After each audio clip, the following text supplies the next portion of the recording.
Paramedical 2022 session के basic registration का जो फाइनल स्टेटस है वो आज आपका शो हो जाएगा। तो सभी कैंडिडेट एक बार अपना स्टेटस ज़रूर चेक कर लें।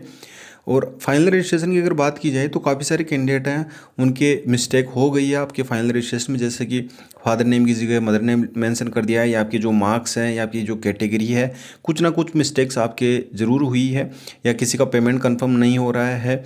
तो दोस्तों आपको इसका क्या सॉल्यूशन है, इसके लिए आपको क्या करना चाहिए?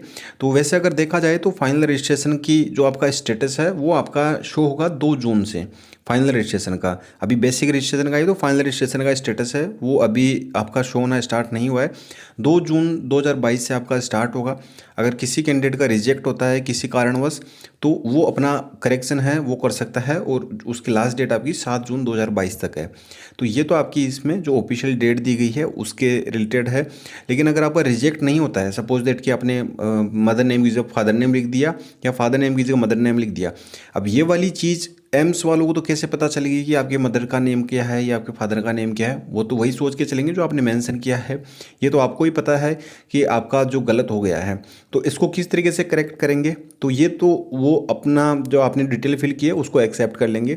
फिर आपके बाद में अगर आपने अच्छा स्कोर कर लिया और आपका मेरिट लिस्ट में नाम आता है, काउंसलिंग में आपको सीट अलॉट हो जाती है, तो फिर आपको ये वाली चीज़ें हैं वो आपको आगे दिक्कत कर सकती है एडमिशन लेने में उसमें। तो आप समय से पहले ही अपनी सारी चीज़ें हैं वो आप कंप्लीट करके चलें। तो दोस्तों इसका सॉल्यूशन क्या है? इसका सॉल्यूशन दोस्तों, आपको जो आपने रजिस्टर्ड ईमेल आईडी है, उस रजिस्टर्ड ईमेल आईडी से आपको अपना पूरा इशू मेंशन करना रहेगा। उसमें ये भी मेंशन करना है कि आपको ये जो आपका मिस्टेक हुई है वो फाइनल रजिस्ट्रेशन में हुई है। ये सारी चीज़ें हैं दोस्तों। 2-3 कैंडिडेट हैं, उनके द्वारा ईमेल किया गया, अपना सारा इश्यू मेंशन किया गया, और आपके जो भी डॉक्यूमेंट थे वो उन्होंने अटैच करके सेंड किए, तो उनका करेक्शन है वो ऑलरेडी हो चुका। जैसे उनके भी मिस्टेक हो गई थी, मार्क्स से रिलेटेड था, 400 मेंशन करना था लेकिन 500 कर दिया, और उनका जो फादर नेम की जगह स्पेलिंग में मिस्टेक हो गई थी। तो ये छोटी छोटी जो माइनर माइनर सी मिस्टेक उनकी हो गई थी, तो उनका जो एडिट है वो एम्स के द्वारा कर दिया गया है।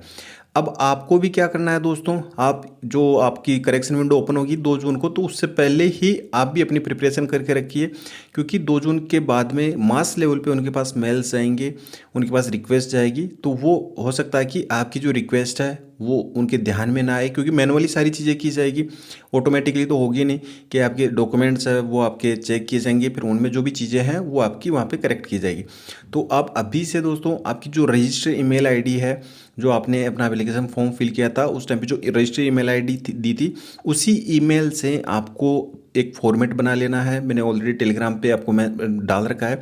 उस फॉर्मेट में जो भी आपका इशू है वो इशू आप मेंशन कर सकते हैं, एडिट कर सकते हैं उसमें कि कौन कौन सी जगह पे आपकी कौन कौन सी चीज़ें चेंज करनी है। और साथ में आपको जैसे कि आपकी फादर नेम में ये दिया गया है, मदर नेम ये है, और जबकि आपने अपना एप्लीकेशन फॉर्म में ये फिल किया है, तो एप्लीकेशन फॉर्म का स्क्रीनशॉट या स्कैन करके आपको उसको अटैच करना है, और आपकी 10th की या 12th की जो भी मार्कशीट है वो आपको अटैच करनी है। ये सारी चीज़ें आपके जो भी डॉक्यूमेंट है वो आपको अटैच करके अपना पूरा इशू मेंशन करके रजिस्ट्रेशन आईडी वगैरह वो आपको एम्स को सेंड कर देना है। एम्स की जो ईमेल आईडी है वो आपको उस पर सेंड करना मैं बता देता हूँ। तो यहाँ पे आप ये ईमेल आईडी देख सकते हैं, par.ems.bscmsc@gmail.com। इस ईमेल पे आपको आपकी पूरी कंप्लीट इशू मेंशन करके विथ आपकी स्कैन कॉपी जो भी आपके ओरिजिनल डॉक्यूमेंट है उनकी आपको सेंड करनी है, और पूरा इशू मेंशन कर देना है। तो आपकी जो भी इशू है वो उनके द्वारा मैनुअली करेक्ट कर दिया जाएगा, और रिवर्ट में आपको मेल भी कर दिया जाएगा, और आप चेक भी कर सकते हैं जैसे ही 2 जून को आपका स्टेटस स्टार्ट हो शो होना, तो उस टाइम पे आपका अपडेट हो जाए। तो समय से पहले ही आप अपनी ईमेल वगैरह आप सेंड करते रहिए। एक बार में कोई रेस्पॉन्स नहीं आता, 2 बार कीजिए, 3 बार कीजिए। आप बार बार अगर प्रयास करेंगे तो आपकी जो भी इशू है वो सॉर्ट आउट हो जाएगा। यहाँ पे इनके जो कॉल सेंटर नंबर हैं इन पे भी आप कॉल कर सकते हैं। तो वैसे इनका रेस्पॉन्स नहीं आता, लेकिन अगर कोशिश करेंगे, गवर्नमेंट डिपार्टमेंट है इसी तरीके से रेस्पॉन्स आता है, लेकिन बार बार में कोशिश करेंगे तो हो सकता है कि आपकी कॉल का भी ये जवाब दे दे। तो दोस्तों ये आपका फाइनल रजिस्ट्रेशन का करेक्शन करने की एक मान सकते हैं कि आप एम्स के द्वारा अपनी करवा सकते हैं। बाकी अगर जिन कैंडिडेट का एक्सेप्ट हो जाएगा फिर उनका करेक्शन कर पाना मुश्किल रहेगा, तो आप उससे पहले ही अपनी करेक्शन है वो करवा लीजिए। और दोस्तों बात करते हैं कि आपकी प्रिपरेशन के लिए, तो मैंने डिस्क्रिप्शन बॉक्स में आपको ऑब्जेक्टिव ई बुक का लिंक दे रखा है, मॉक टेस्ट पेपर का लिंक दे रखा है। लास्ट टाइम बचा आपके पास में दोनों को अच्छे से फॉलो कीजिए, बार बार रिवीजन कीजिए, आप अपना सिलेक्शन सुनिश्चित कर लेंगे। चाहे एम्स बीएससी नर्सिंग की प्रिपरेशन कर रहे हो या एम्स पैरामेडिकल की प्रिपरेशन कर रहे हो। कंपटीशन काफ़ी टफ हो गया दोस्तों।